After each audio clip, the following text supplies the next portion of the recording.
Olá, gostaria de dar as boas-vindas ao Deuquímica, o podcast do ONONO, que é o nosso Centro de Experiências Científicas e Digitais aqui da BASF. Hoje a gente está gravando uma série sobre economia circular e eu estou com dois convidados super especiais. Quero dar as boas-vindas a vocês também. Obrigada, Raíssa. Obrigada, Marcos, por estarem aqui com a gente hoje. Que painel, que desafio. E que bom que a gente vai poder falar um pouco sobre economia circular e a jornada do consumidor. Antes de a gente começar, eu gostaria de me apresentar também para as pessoas. Eu sou a Ana Michi, faço parte do time de sustentabilidade da BASF. E aí queria pedir para que vocês se apresentassem também. A gente começa pela Raíssa e depois pelo Marcos.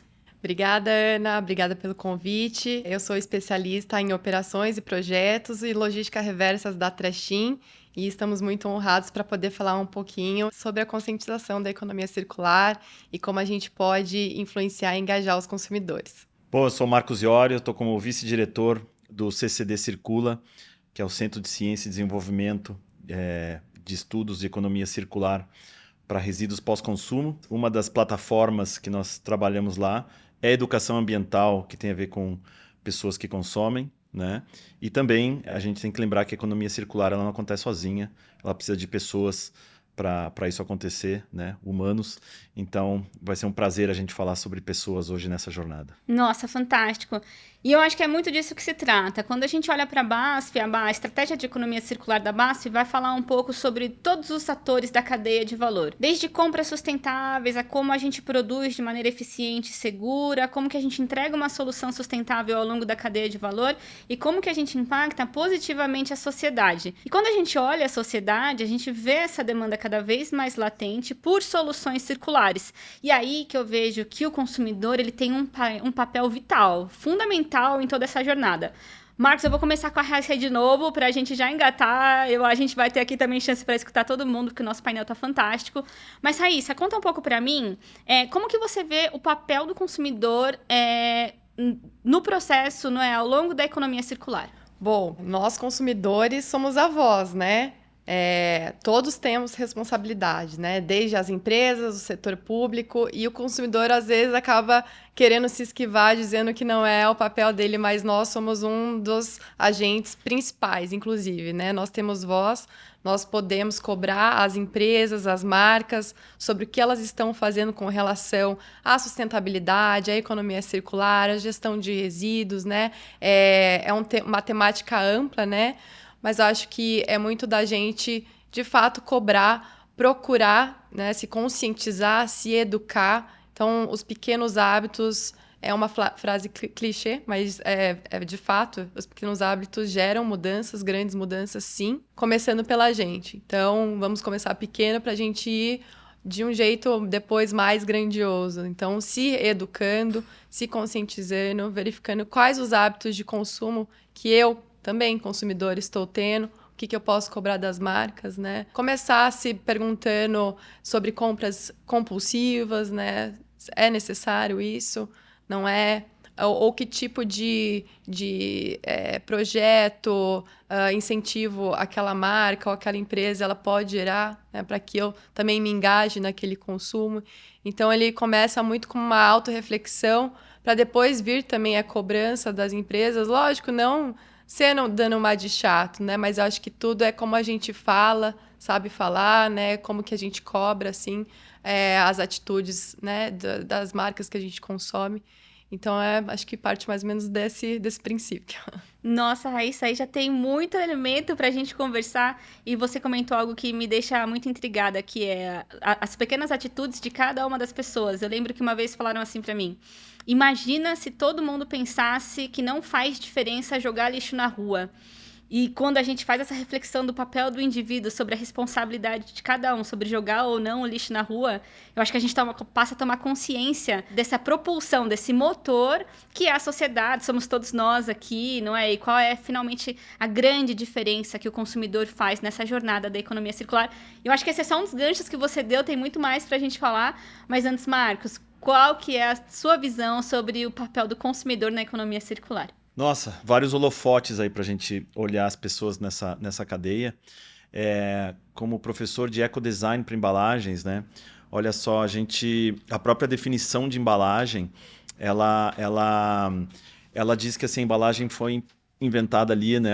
A função dela é proteger, transportar, comunicar, ter uma percepção de compra, uma experiência de uso durante o consumo, e basicamente termina aí. Ou seja, como que o auge da embalagem seria logo no momento do consumo.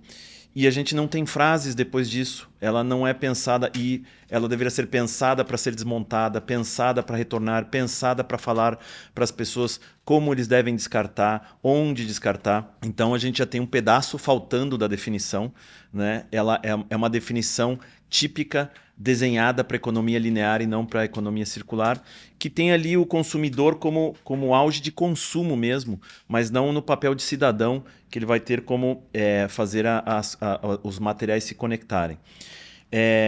Veja que tem uma pesquisa na Inglaterra que as pessoas não conseguem desconectar uma marca ética de uma marca sustentável. Né? Então, quando você pergunta o que é ética, que tenha comércio justo, né? Que tenha questões de direitos trabalhistas e várias questões humanas. Mas quando a gente pergunta para as pessoas o que é uma marca sustentável, 66% delas diz assim, quando a embalagem é boa para o meio ambiente. 64% diz quando a empresa tem um programa de logística reversa, obviamente que não é da maçã que você comeu, é da embalagem que você utilizou. E depois vem energia verde, produtos sem testes animais e tal. Então, a embalagem fala muito mais sobre a marca, né, do que o produto em si. Então, como é importante a gente começar a pensar que a gente precisa falar com as pessoas, né? Ao final do consumo, tire a tampa, lave, retire o rótulo, descarte isso na coleta seletiva, né? Então, é importantíssimo nessa transição de uma economia linear para uma circular, a gente lembrar que quem vai fazer isso são as pessoas, né? As coisas não vão acontecer automaticamente, o lixo não vai sozinho para a indústria ou para o lugar que ele tem que ir. Então, se trata de pessoas e se trata das equipes de marketing, das equipes das empresas, lembrarem que estamos falando com pessoas, lembrando que depois vai para uma cooperativa, uma pessoa que vai pegar numa esteira ou numa mesa aquela embalagem. Então, a gente precisa começar a pensar nos consumidores, nas pessoas que vão ter acesso àquelas embalagens e como é que elas vão fazer aquilo retornar. Nossa, fantástico. Eu acho que tem tantos elementos interessantes aí. Primeiro, tem uma frase que ela é muito antiga, mas eu penso que ela é tão atual, que é não existe lixo fora. Então, a gente parte também desse princípio. E é muito enriquecedor quando a gente visita uma cooperativa e entende justamente isso que você falou. É uma pessoa em uma esteira de triagem, colocando a mão num resíduo, e esse resíduo ele pode estar contaminado. E eu acredito que cada pessoa, sabe, como ser humano, não espera impactar negativamente a vida do próximo. Então, parte muito dessa vontade também de impactar positivamente o planeta, as pessoas que trabalham ao longo da cadeia da economia circular. E essa transição, como você comentou. Tem um outro exemplo que eu gosto muito de usar, que é como você descarta vidro. Então, você não descarta vidro de qualquer maneira, porque tem uma pessoa que vai recolher aquele resíduo, depois outra que vai processar aquele resíduo. Eu não quero que ela se machuque ao longo desse processo. E é essa mesma reflexão que a gente precisa fazer sobre as embalagens plásticas ou outros materiais. Qual que é o nível de contaminante que essa embalagem ela precisa ou não precisa ter até ao longo da cadeia de valor. Então, como você comentou, lavar a embalagem, fazer com que ela chegue limpa, fazer com que ela não chegue misturada. E são tantas as dúvidas para os diferentes tipos de materiais. Caixa de pizza. Aqui, não é? Sexta-feira, pizza. O que a gente faz? Acho que a latinha é tão fácil, não é? A gente sabe do quanto a latinha ela é circular, mas eu acho que são tantos os diferentes materiais que passam pelas mãos dos consumidores todos os dias, que eu não tenho, assim, como concordar menos contigo que se trata de educação. Essa educação, ela perpassa, não é? Por todos os elos da cadeia também. Então, como que a indústria pré-cadeia pode colaborar com esse processo educativo? Como que as universidades, engajadas ali com as indústrias e com as instituições governamentais, não é, se aliam junto ao terceiro setor e promovem, não é, essa educação justamente para que essa economia circular ela seja viável. Eu não poderia concordar menos contigo. Eu acho que passa muito por isso e por muito mais. Eu posso dizer aqui como exemplo também da BASF, um dos nossos pilares em atuação e engajamento social é a educação científica e preservação dos recursos naturais e da biodiversidade. Porque a gente entende que a química, atuando na pré-cadeia, também tem uma grande responsabilidade sobre a educação dos consumidores. Uma vez que, às vezes, o que a gente tem que tomar cuidado como consumidor é não cair na saída fácil. É só fazer a substituição de um pelo outro e simplesmente todo o problema da economia circular ou das questões ambientais foram resolvidos. As coisas perpassam sobre esse olhar de análise de ciclo de vida, análise de ecoeficiência, e tem muita ciência por trás de tudo isso para determinar o que é ou o que não é sustentável, o que faz mais ou menos sentido para o planeta e para a sociedade. E aí, Raíssa, eu gostaria de ouvir acho que um pouco a sua opinião agora a respeito disso que a gente está falando ainda sobre consumidor. Falei que meu papel era de host, mas eu me empolgo também. É isso, estamos aqui para construir. Eu acho que é importante definir, né, o que é a economia circular para o ouvinte, né? A gente tem a questão da economia circular engajar o quê? Projetos e modelos de negócio que você pense em desenvolver para que tenha o aproveitamento máximo daquele produto, né? Ou de que forma ele pode impactar para que a gente possa não depender tanto da matéria-prima, e sim aumentar o tempo de vida daquele produto ou a sua efetividade e produtividade. Em que sentido, né? Nessa questão de desenvolvimento de negócios também, mas não esquecendo que a circularidade tem a ver com pessoas também, né? Desde a produção ao consumidor até a destinação de quando se joga fora um produto, que na verdade não é fora, né? Então, não esquecer também dessa circularidade de pessoas que existem, né? Como quando você falou do vidro, né? E puxando um pouco o gancho do Marcos, a questão de embalagens, né? É aquele momento que ela pode falar diretamente com o consumidor e como ela pode educar e impactar. Então, a embalagem, ela tem um poder muito importante nesse sentido de educação e conscientização. E não só nisso, mas falando já de gestão de resíduos, quando essa embalagem ela cai, felizmente, numa cooperativa de reciclagem, né? Que essa embalagem também ela tem um ciclo de vida no sentido de que a cooperativa vai poder fazer a utilização daquele material para fazer a venda, né? E, consequentemente, ter uma renda para a cooperativa, para os cooperados e o impacto social nisso tudo. Então, acho que é muito das pessoas entenderem que tem toda essa circularidade da cadeia na própria economia circular, como o nome já diz, né? Nossa, eu vou pegar um gancho e eu acho super importante que você tocou nesse assunto. Esses dias eu estava no barbeiro e ele me perguntou o que eu fazia, né, com o que eu trabalhava. E ele falou assim, eu trabalho com economia circular e já ia emendar o assunto. E eu olhei no espelho e eu vi que ele estava com aquele meio paralisado, assim, né? E eu vi que ele não entendeu do que eu falei. Eu falei assim, você entendeu? Você sabe o que é economia circular? A gente é tão óbvio. Não, né? senhor. Né? E para nós é tão fluente a economia circular, é o poder das palavras, né? A gente precisa explicar essas histórias, né? Até o que é ser sustentável, né? Então eu falei um pouco dos 4 R's, os 5 R's, reciclagem. Reciclagem. Ele entendeu do que está falando, mas a gente precisa realmente dar explicações para as palavras, porque senão a gente fica no tecniquez, né? E a gente não consegue passar aí à frente a ideia. Dos números que eu vou voltar ele no final, mas a gente tem um desafio super grande no Brasil, que 70% dos brasileiros não separa os seus resíduos, né? Então olha o tamanho do buraco gigante, porque a gente acompanha todos os esforços de empresas como a BASF desenvolvendo aditivos para facilitar a separação do plástico, né? O trabalho do plástico, a fluidez do material, a própria indústria de papel, a do metal. Mas como é que a gente vai garantir que os materiais voltem para a indústria se 70% das pessoas não faz a separação? Você falou da caixa de pizza, né? Tem uma pesquisa que a gente tocou há uns 3 anos atrás, 80% das pessoas, apesar de saberem que o papel é reciclável, elas descartam no lixo a embalagem de pizza.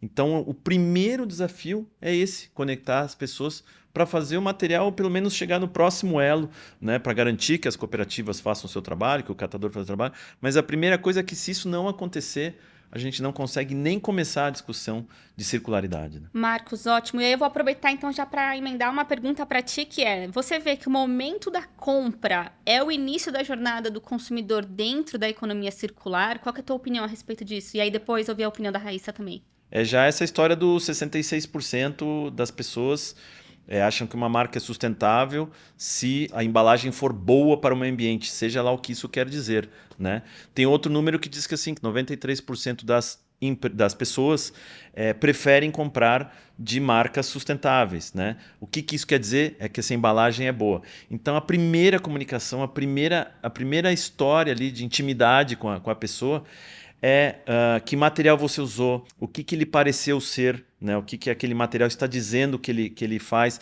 que informação você colocou ali sobre recicle-me ou sobre este material de fontes naturais, enfim, qualquer história dessa é a primeira comunicação que você diz da tua intenção de ter um planeta melhor, indo para o lugar que a gente, né, o futuro desejável. Então, acho que o momento de gôndola, e os designers são formados para isso, para criar aquela expectativa dos 3,2 segundos de semiótica, ali que ele vai escolher entre a cor, a tipografia, o formato, mas agora tem mais essa história de e aí, o que ele está falando sobre conexão de materiais, sobre circularidade, sobre reciclagem, sobre redução, sobre essa ideia que as pessoas veem, nossa, tem embalagem demais aqui, né? Que absurdo, né? Que quanta sobra de embalagem.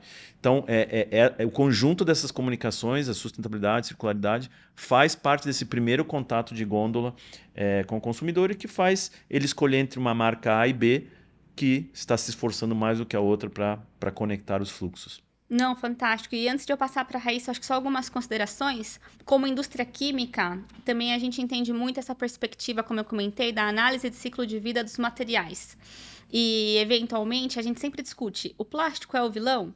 Não, muito pelo contrário. Durante o processo pandêmico, por exemplo, nós precisamos de luvas, soluções descartáveis para garantir, não é, a higiene dos ambientes hospitalares. O plástico é o que torna os veículos mais leves e que emitam menos CO2, não é, à medida em que andam aí pelas estradas. E aí a grande questão é o que a Raíssa colocou muito também, sobre esse design dos materiais. Então, sobre esse pensar sobre o ciclo de vida, de como o material ele se dá ao longo da cadeia de valor, ao longo do ciclo de vida do próprio material. Então, soluções como soluções compostáveis, soluções biodegradáveis ou plásticos que estendem a vida útil dos alimentos, pensando que durante o período pré-pandêmico também, só o Brasil chegou a 100 milhões de brasileiros, mais de 100 milhões de brasileiros em situação de vulnerabilidade alimentar. Então, hoje em dia, a gente vem nesse desafio global, não é? Que é o aumento populacional, o aumento das mudanças climáticas, a diminuição de recursos disponíveis. Quando a gente olha alguns dados como o dia do esgotamento dos recursos da Terra, o Overshot Day, não é como dizem, esse dia ele cada vez mais se antecipa, significa, para quem tem contato ainda com essa data pela primeira vez, significa que a Terra ela tem uma capacidade de regeneração, e a partir da data definida no Overshot Day, a Terra já começa a caminhar em um déficit planetário, significa todos os recursos que são extraídos, a Terra já não é mais capaz de repor ao longo de um ano.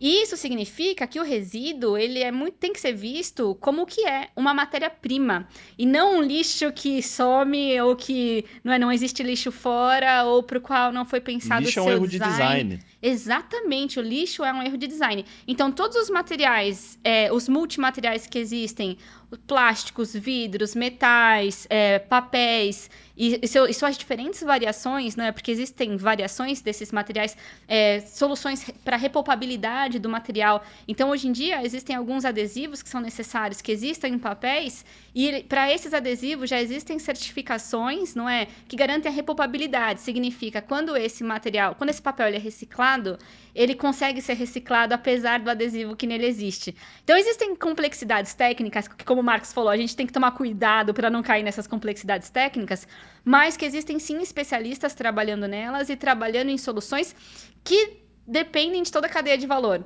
não é? Dependem do CDD, da Trashin, da BASF, da sociedade, das cooperativas, das entidades governamentais e, principalmente, para não perder nosso foco aqui, do consumidor, não é?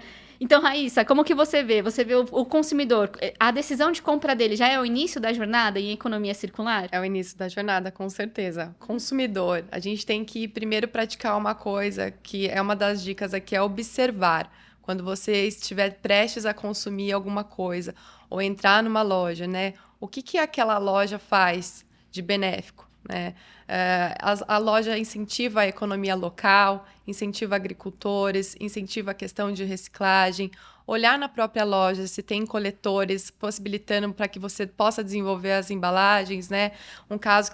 Algum dos casos que eu posso citar aqui, que a Trash Team faz, né, em parceria com a Havaianas, por exemplo, e L'Occitane, a gente tem coletores dentro das lojas, né, desenvolvidos especialmente para aquele tipo de embalagem onde o consumidor ele pode retornar ou aquele chinelo da Havaianas, ou a embalagem, né, da L'Occitane, porque é dada uma jornada depois naquele produto, tem uma responsabilidade, né, tem uma rastreabilidade. Então, a gente é encarregado, além de desenvolver os coletores para aquela loja, para que os consumidores possam levar, a gente também dá essa rastreabilidade, né? Então, a gente faz o transporte, leva para as cooperativas de reciclagem. Então, a gente está garantindo ali uma destinação correta daquele produto. Então, é um dos exemplos que eu citei aqui, né, de um caso nosso, para que o consumidor possa observar também se, por exemplo, aquela loja tem esse tipo de coletor e outras ações que a loja possa ter, né? Então, assim, visivelmente, né, acho que vai no quesito observação e perguntar também.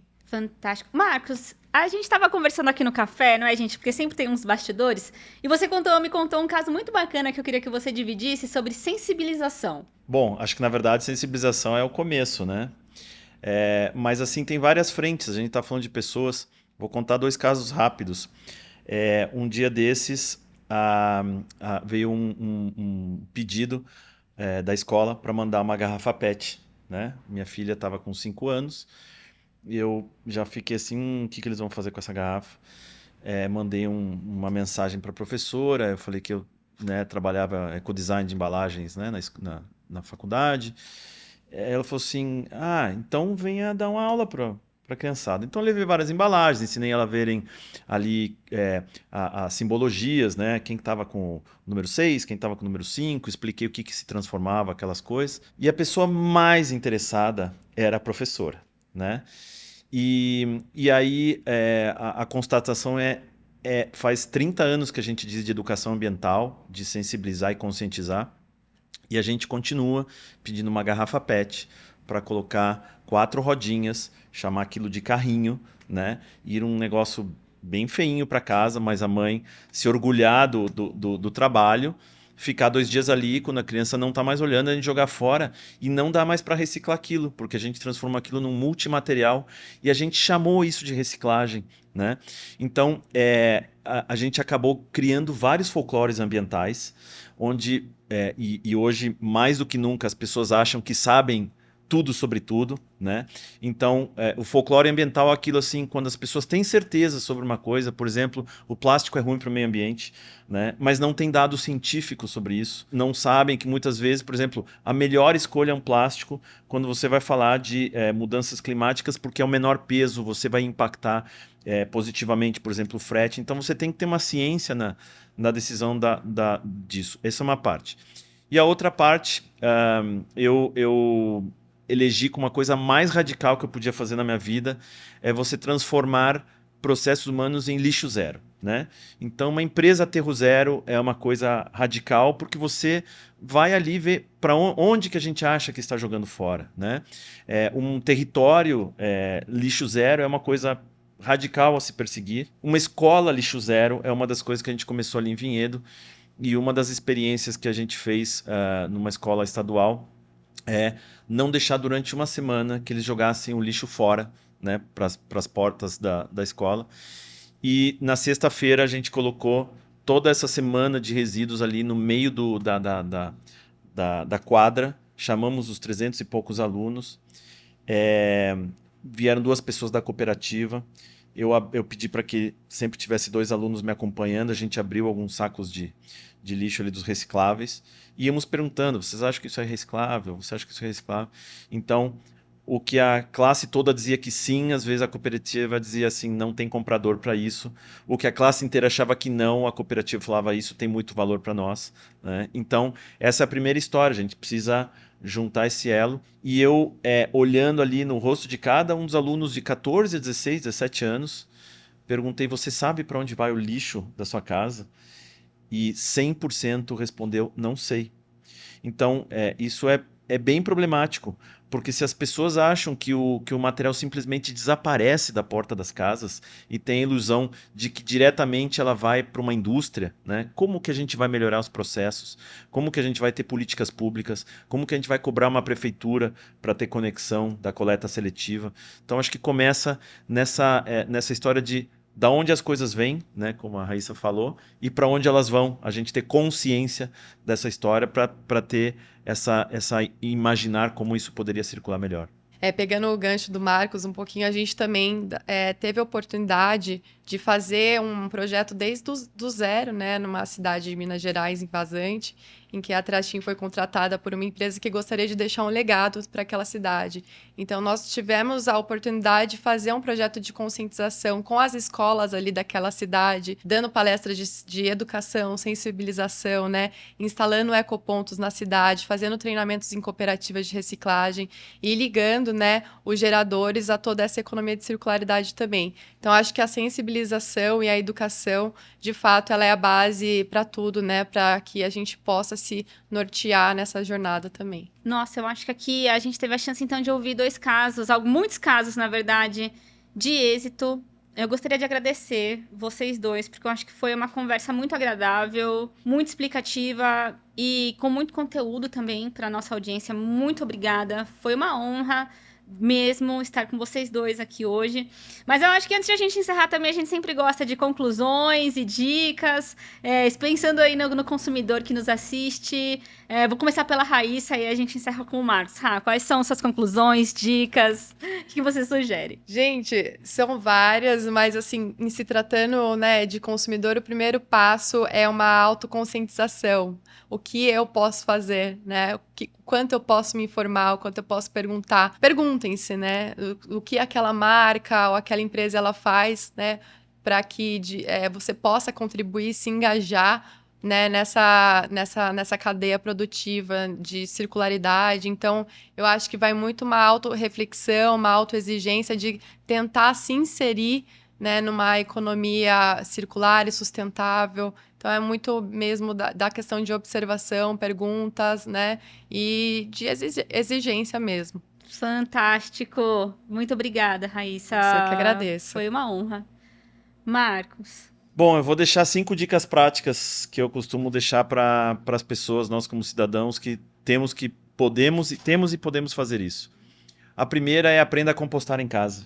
Né? A gente está falando dos plásticos, mas eles são só 17%, 18% de tudo que a gente produz de resíduo por dia. E metade são orgânicos, então compostagem é importante, a parte dos orgânicos, aprender a compostar, né, é uma dica valiosa. A segunda é lave os seus resíduos que vão para reciclagem.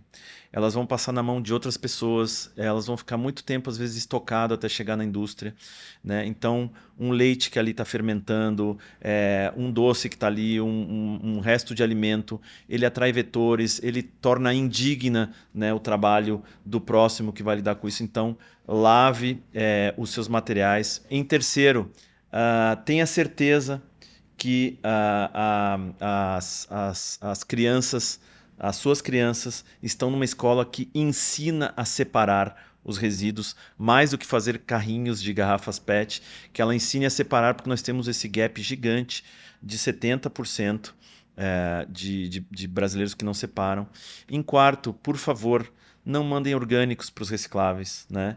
Infelizmente, a gente tem muitas cooperativas ainda com 50%, 60% de rejeitos, onde vem papel higiênico, fralda, coco, podas, grama, de tudo que não deveria ir lá. Então, tudo isso passa na frente das pessoas. As cooperativas têm que lidar com esse resíduo. Às vezes, elas têm que pagar para descartar.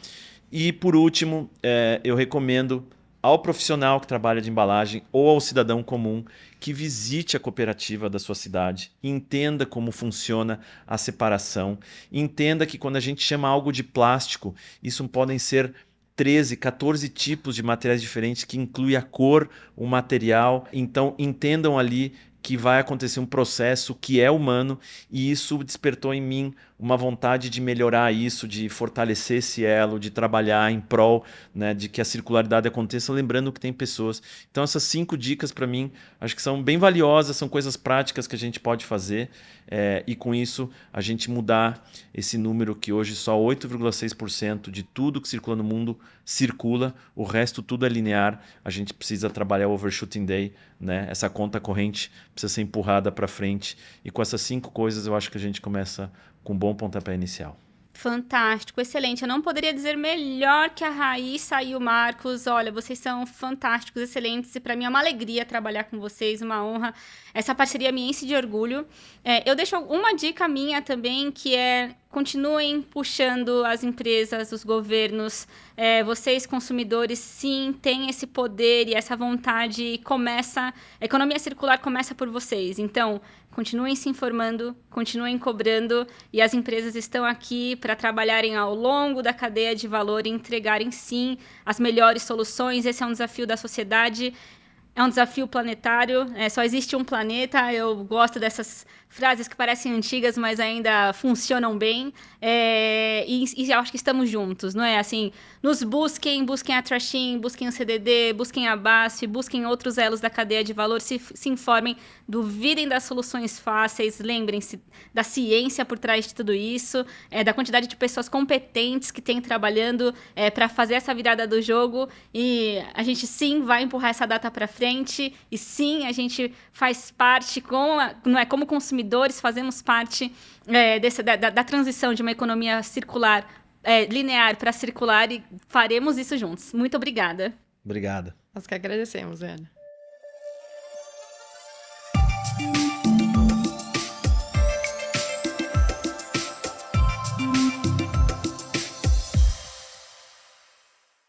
BASF.